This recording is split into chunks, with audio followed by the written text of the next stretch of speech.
इस समय हम मौजूद हैं एरच कस्बे में और खासकर बेतवा नदी की गोद में बीचम बीच हम लोग मौजूद हैं और यहाँ पर हमारे साथ मौजूद हैं भक्त प्रहलाद जन कल्याण संस्थान के अध्यक्ष हैं ये अमित चौरसिया जी। आज हम जानते हैं एरच नगर में जिस त्यौहार ने पूरे देश को रंग और गुलाल से रंग दिया, उस त्यौहार की शुरुआत इस नगर से हुई, लेकिन शायद यह आज तक किसी को पता ही नहीं है।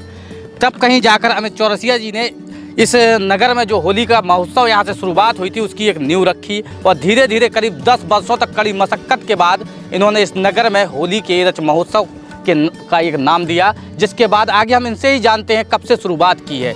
अमित जी, सबसे पहले हम आपसे जानना चाहेंगे ये आप कितने वर्ष पहले आपको यह विचार आया कि नगर में इसका शुरुआत की जाए? जैसा कि मैं अमित चौरसिया इसी नगर में हमारा निवास है और ये हमारा सौभाग्य है कि जहाँ भक्त प्रहलाद जी का जन्म हुआ है उस नगरी के हम सभी सौभाग्यशाली वासी हैं।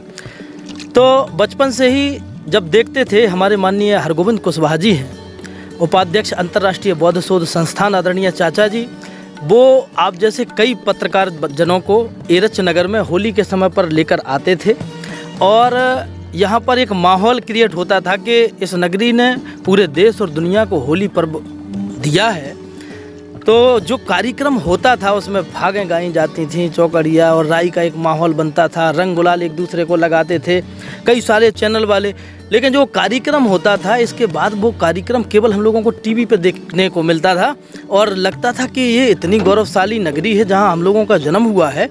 तो ये नगरी जिसे विश्व की पहली राजधानी कहा जाता है, जो भक्त प्रहलाद जी की जन्मस्थली के साथ यहाँ भगवान विष्णु के 3 अवतार हुए हैं, 12 रूप में, नरसिंह रूप में, वामन रूप में। जो भगवान विष्णु के 3 अवतार हुए हैं वो इसी नगरी में कहलाए जाते हैं। तो इतनी सारी एक सबसे बड़ी बात ये है कि इस नगर से शुरुआत हुई। शायद आज भी हम कह सकते हैं कि यहाँ के लोग उस त्यौहार को शायद आपने जब से नींव रखी है तब से महत्व देना शुरू किया है। इससे पहले यहाँ पर इस त्यौहार को उतने महत्वपूर्ण तरीके से नहीं मनाया गया होगा। कहने को ये एक कस्बा है और लोग जिस तरीके से मना सकते हैं, जितनी भीड़ भाड़ यहाँ हो सकती है, जितना सहयोग उसमें हो सकता है, उतना तो हरदम रहा है। बाकी हम लोगों ने, आज भारतीय जनता पार्टी की सरकार है और हमारे जो क्षेत्रीय विधायक हैं माननीय श्री जवाहरलाल राजपूत जी, उनका भी हरगोविंद कुशवाहा जी के बाद हमारे माननीय विधायक जी को ये श्रेय जाता है कि हम लोगों ने जो संस्थान बनाया था, हमारे सारे नगरवासियों ने यहाँ किला गढ़ी पर बैठ करके एक श्री भक्त प्रहलाद जन कल्याण संस्थान की स्थापना की। उसमें हमारे पूजनीय, कितने वर्ष पहले आपने की ये संस्थान का संस्थापना तो भी 4 वर्ष हुए हैं, लेकिन कार्यक्रम हम लोग पहले मनाते रहे। लेकिन जब संस्थान की स्थापना हुई उसमें हमारे महाराज जी हैं, पूजनीय श्री सांडिल जी महाराज गुरु जी हैं, और उन्होंने एरच के कई सारे जितने भी मंदिर हैं सब पर कहीं ना कहीं जीर्णोद्धार कराने का काम किया है। 2006 में महाराज जी यहाँ आए थे, तो उनके सानिध्य में इस संस्थान ने जब कार्य किया, माननीय विधायक जी से आग्रह किया, माननीय विधायक जी ने ये बात हमारे प्रदेश के माननीय मुख्यमंत्री जी के पास रखी। वहाँ पर्यटन महासचिव जी से मुलाकात करके व्यक्तिगत रूप से जब इसमें इंटरेस्ट लिया तो पिछले 2 वर्षों से भी लगातार होली एरच महोत्सव में 5 लाख रुपए की वित्तीय सहायता पर्यटन विभाग द्वारा मिल रही थी और वो सहायता इस बार 10 लाख रुपए के रूप में परिवर्तित हुई है। इस बार महोत्सव का रूप आपको और भी भव्य देखने को मिलने वाला है। अब ऐसे में सबसे बड़ी बात, इतने वर्षों से इस नगर को कोई धनराशि नहीं प्राप्त हुई। सवाल ये भी है कि मतलब अधिकारियों का इस ओर ध्यान नहीं गया, गरौठा विधायक ने इस ओर ध्यान दिया और इतना भव्य कार्यक्रम यहाँ होने वाला है, इसको लेकर क्या कहेंगे और नगरवासियों का क्या कुछ कहना है? देखिए, नगरवासी तो एरच नगर में माननीय विधायक जी ने जितना किया है वो जितना भी धन्यवाद दें हम लोग उतना कम है। और बात जब महोत्सव की है तो महोत्सव में जब शासन से सहायता नहीं भी मिलती है तब भी हमारे एरच नगर के लोग इसमें थोड़ा थोड़ा सहयोग करके और इस महोत्सव को ये रूप देने का कार्य करते थे और कार्यक्रम संपन्न कराते थे। अब जब से वित्तीय सहायता मिलने लगी तो धनराशि की तो कोई कमी रहती नहीं है और ना ही हम लोग किसी से फिर कोई चंदा करते हैं। बाकी जो सहायता राशि मिलती है उसी से एरच में जो संस्थान की स्थापना हुई है, संस्थान के उद्देश्य हैं सबसे पहले तो जिस धरती ने होली जैसा पर्व पूरे देश और दुनिया को दिया है, उस धरती का नाम हमारे देश और दुनिया को पर्यटन के मानचित्र पर स्थापित करना। दूसरा, जो बुंदेली संस्कृति के कलाकार हैं बुंदेली संस्कृति की परंपराओं को, बुंदेली संस्कृति को जो जीवित रखे हैं, उन कलाकारों को भी यहाँ होली रच महोत्सव के माध्यम से मंच देना। और कई कलाकार ऐसे हैं जो हमारे ग्रामीण अंचल के हैं जिन्हें आज तक अच्छा मंच नहीं मिल पाया है, तो होली रच महोत्सव के माध्यम से उन्हें भी मंच मुहैया कराना कि वो अपनी कला का प्रदर्शन उचित मंच से कर सकें और हम सभी लोग उन कलाकारों को भी उचित मंच से सम्मानित कर सकें। इस ध्येय को लेकर, इस उद्देश्य को लेकर के श्री भक्त प्रहलाद जन कल्याण संस्थान निरंतर कार्य कर रहा है। अच्छा, आगे इस वर्ष जो धनराशि वो डबल प्राप्त हुई है, तो इस बार इस ईरच महोत्सव में क्या कुछ भव्यता देखने को मिली? सबसे पहले तो ये है कि जो हमारे यहाँ मतलब जो कलाकारों को हम सबसे पहले चाहेंगे कि कई कलाकार ऐसे थे कि जितनी भी राशि आती थी उन्हें उतने में ही संतुष्ट करा दिया जाता था, और वो बड़े बुंदेली कलाकार, बुंदेली लोग तो बड़े भोले होते हैं, उन्हें कभी भी कोई हमने आपत्ति मतलब नहीं लगी हमें। तो सबसे पहले तो उनको उनकी धनराशि में कहीं ना कहीं बढ़ोतरी हो। दूसरा, और भी जो कलाकार हैं जिन्हें पैसा 5 लाख रुपए था, उसमें टेंट, लाइट, साउंड, भोजन और प्रचार प्रसार इत्यादि कई सारे खर्च होते हैं, तो उन खर्चों के बाद जो भी पैसा है वो कलाकारों को अधिक से अधिक मिल सके, ऐसा हम लोगों का एक ध्येय है। दूसरा, इस बार जो LED लगती हैं और जो इसका प्रचार प्रसार होता है, चूँकि पर्यटन विभाग का और मीडिया के माध्यम से फोटोग्राफी, वीडियोग्राफी, इन सब के माध्यम से कार्यक्रम को जो इसमें प्रदर्शन होगा उनको भी सुरक्षित रखा जा सके, इस दिशा में भी पैसा खर्च होना चाहिए, ऐसा हमारा मानना है। अच्छा, जैसे कि लगातार ये कार्यक्रम आपका नगर के बीचों बीच होता था, अब इस बार जानकारी आ रही है कहीं दूसरी जगह इस कार्यक्रम का आयोजन होगा। ईरच नगर में किस जगह हमारे दर्शकों तक पहुँचे कि किस जगह आयोजन होगा, लोग यहाँ पहुँच सकें? जैसे कि बाजार स्थित रामलीला मंच है और वो एक व्यवस्थित जगह है, हम लोगों के सारे क्रम वहीं होते थे, लेकिन होली ईरच महोत्सव जिसको हम देखें तो वो जब से शुरू हुआ है निरंतर कहीं ना कहीं ग्रोथ कर रहा है, भीड़ भी बढ़ रही है, लोगों का सहयोग भी बढ़ रहा है, उत्साह भी बढ़ रहा है, तो संख्या कहीं ना कहीं बढ़ रही है। उस दृष्टिकोण से यहाँ हमारे ऊपर किला गढ़ी हनुमान मंदिर है, वहाँ पे काफ़ी सारी प्रशासन की जगह पड़ी है जो आबादी में दर्ज है, तो उस जगह ऐसा चल रहा था कि वहाँ इस बार महोत्सव होना चाहिए, कई लोगों ने मांग की थी, लेकिन आज की स्थिति से वो जगह महोत्सव के लिए सुरक्षित महसूस नहीं की जा रही है। ऐसा हमारे अभी बैठक हुई थी जो संस्थान की, तो उसमें भी ऐसे सुझाव आए कि इस बार और बाजार स्थित रामलीला मंच पर कार्यक्रम होना चाहिए।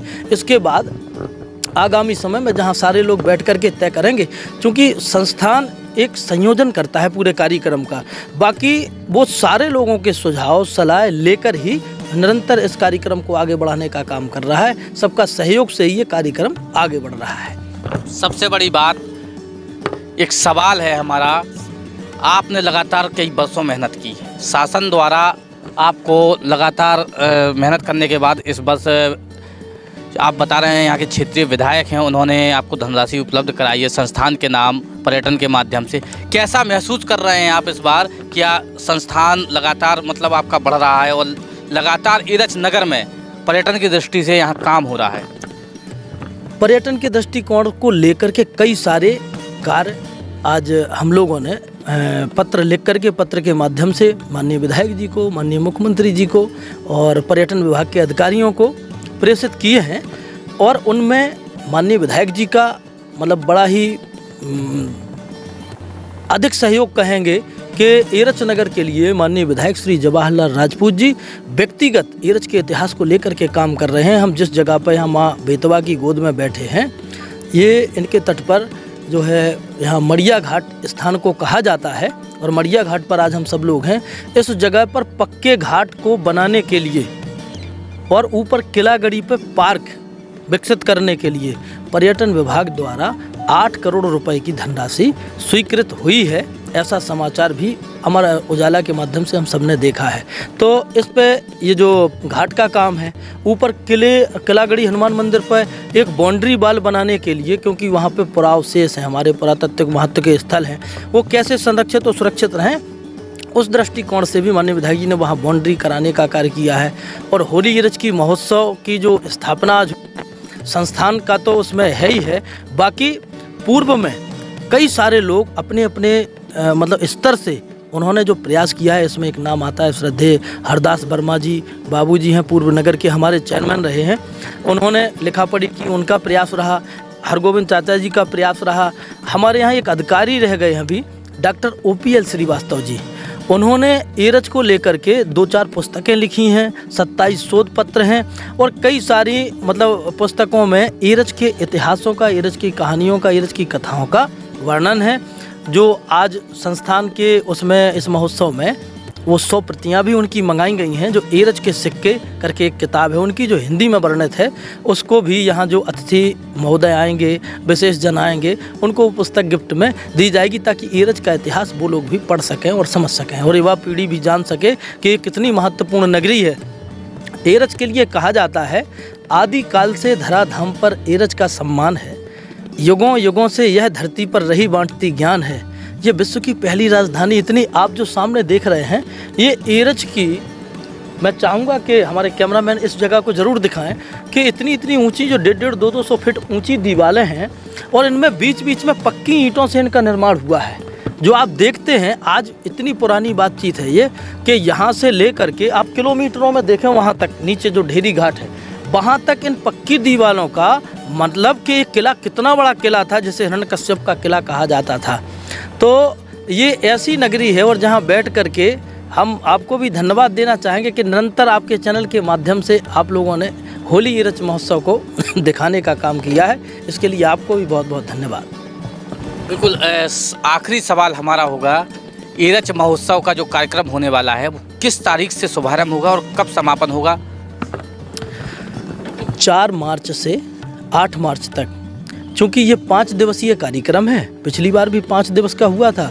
इसमें पहले दिन हम लोग शोभा यात्रा रखते हैं और शोभा यात्रा में शोभा यात्रा के माध्यम से पूरे नगर में महोत्सव का आगाज होता है। शोभा यात्रा में हम लोग प्रहलाद जी की, नरसिंह भगवान की, वाराह भगवान की, वामन भगवान की जो अवतार यहाँ हुए हैं उनकी झांकियाँ बना करके और किलागढ़ी हनुमान मंदिर से ये यात्रा प्रारंभ होती है और पूरे नगर में घूमते हुए नरसिंह मंदिर से वापस लौट करके रामलीला मैदान पर इसका समापन हो जाता है, संपन्न हो जाती है यात्रा। वहाँ आरती करने के बाद ये यात्रा संपन्न होती है और शाम के समय भजन संध्या का कार्यक्रम होता है। तो 4 तारीख को तो ये कार्यक्रम है। 5 तारीख को प्रातः से प्रतियोगिताओं का आयोजन किया जाता है। हमारे यहाँ श्री गोस्वामी तुलसीदास विद्यापीठ इंटर कॉलेज है, उस कॉलेज में जो भी छात्र प्रतिभागी हैं, प्रतिभाग करना चाहते हैं, उनमें प्रतियोगिताओं में वो भाग ले सकते हैं। 9 बजे से प्रातः ये प्रतियोगिताएं शुरू हो जाती हैं और प्रतियोगिताओं में जैसे निबंध प्रतियोगिता है, चित्रकला प्रतियोगिता है, रंगोली प्रतियोगिता है। इसके अलावा जो बुंदेली संस्कृति से जुड़ी हुई प्रतियोगिताएं हैं, जैसे हमारे यहाँ मामूलिया खेली जाती थी, झिंझिया, टिसुआ, अन्यत्र कई सारे बुंदेली संस्कृति से जुड़ी हुई जो प्रतियोगिताएं हैं, वो सारी प्रतियोगिताओं का आयोजन इंटर कॉलेज में होता है। इसके बाद जो विजेता प्रतिभागी होते हैं उनको रामलीला मंच से बुला करके जो मुख्य अतिथि उस समय आए होते हैं उनसे सम्मानित कराया जाता है। दूसरा फिर ख्याल गायन, एक विधायक बुंदेली के ख्याल जो चंग बजा करके गाते हैं, तो वो ख्याल गायन का कार्यक्रम होता है। फिर इसके बाद जो संगोष्ठी है, राष्ट्रीय शोध संगोष्ठी, इसमें इतिहासकार आकर के एरच से जुड़ी हुई गाथाओं का वर्णन करते हैं। चूँकि रामायण में एक चौपाई है, जाने बिन न होए प्रतीति, बिन प्रतीत होए नहीं प्रीति। जब तक हम किसी के बारे में जानते नहीं हैं, उसके गुण और दोष के बारे में हमें पहचान नहीं होती है, तब तक उससे हमें प्रेम या नफरत नहीं हो सकती है। तो ये संगोष्ठी होना अति आवश्यक होता है ताकि एरच के विषय में लोग जान पाएँ कि ये कितनी महत्वपूर्ण धरती है। आने वाले समय में जिस तरीके से होली एरच महोत्सव ग्रोथ कर रहा है, लोग यहाँ में निश्चित है कि जब लोगों को पता चलेगा कि यहाँ तो 3 अवतार हुए भगवान विष्णु के, तो यहाँ की रज माथे पर लगाने के लिए एरच में निश्चित रूप से आएंगे। और आज पर्यटन विभाग जो वित्तीय सहायता दे रहा है, पर्यटन विभाग को भी कई गुना ज़्यादा लाभ, यहाँ पर्यटन को बढ़ावा मिलने से विभाग को भी ये लाभ होगा। तो शोध संगोष्ठी के बाद फिर हमारे जो पर्यटन विभाग से रजिस्टर्ड जो कलाकार हैं उनके द्वारा यहाँ ढिमरियाई, कछियाई और राई नृत्य, चौकड़ियाँ, फाग गायन इत्यादि ये कार्यक्रम होंगे। रात में शास्त्रीय संध्या का आयोजन होगा। शास्त्रीय संध्या में इस बार हमारे एक कलाकार हैं कानपुर से, वो उनकी मतलब आवाज़ जो है सेम अनूप जलोटा जी से मैच खाती है, उन्हें मिनी अनूप जलोटा के नाम से जाना जाता है, तो उनका भी कार्यक्रम है। इसके बाद दूसरे दिन अब खेल कूद प्रतियोगिताएँ होती हैं। खेल कूद प्रतियोगिताओं में भाला फेंक, दौड़, गोला फेंक, ऊंची कूद, लंबी कूद, ये तमाम जो प्रतियोगिताएं हैं ये सारी फिजिकल ये प्रतियोगिताएं होती हैं। इसके बाद उन्हें सम्मानित किया जाता है। और दूसरे जो कार्यक्रम लगे हैं बुंदेली संस्कृति से राई, फागड़िया, मोनिया नृत्य, दिवाली नृत्य और ये सारे कार्यक्रम संपन्न होंगे। रात के समय कवि सम्मेलन का कार्यक्रम है।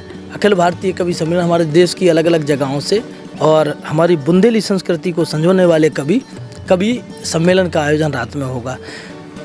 7 तारीख को सुबह से जो ग्रामीण अंचल के कलाकार हैं, जैसे जो मौन चराने वाले हैं या जो अछरी गाने वाले हैं या जो भाग गाने वाले हैं, जो गोट गाने वाले हैं, ऐसे कलाकारों को 12 बजे तक मंच दिया जाएगा। 12 बजे के बाद जो हमारे कलाकार चर्चित हैं राजेंद्र सिंह गुर्जर, उनके द्वारा राई नृत्य का, भाग गायन का ये कार्यक्रम होगा। और रात के समय भक्त प्रहलाद लीला मंचन के माध्यम से जो भक्त प्रहलाद जी को उनके पिता के द्वारा यातनाएं दी गईं, लेकिन उन्होंने भगवान विष्णु की भक्ति नहीं छोड़ी, और ये वो धरती है, एक प्रमाण है ये आपके लिए कि यहाँ के छोटे से बालक में ईश्वर को धरती पर उतारने की क्षमता है। इस विषय को आज हमारे नगरवासी समझ रहे हैं कि ये लोग कितने महत्वपूर्ण हैं और ये कार्यक्रम इनके लिए कितना महत्वपूर्ण है।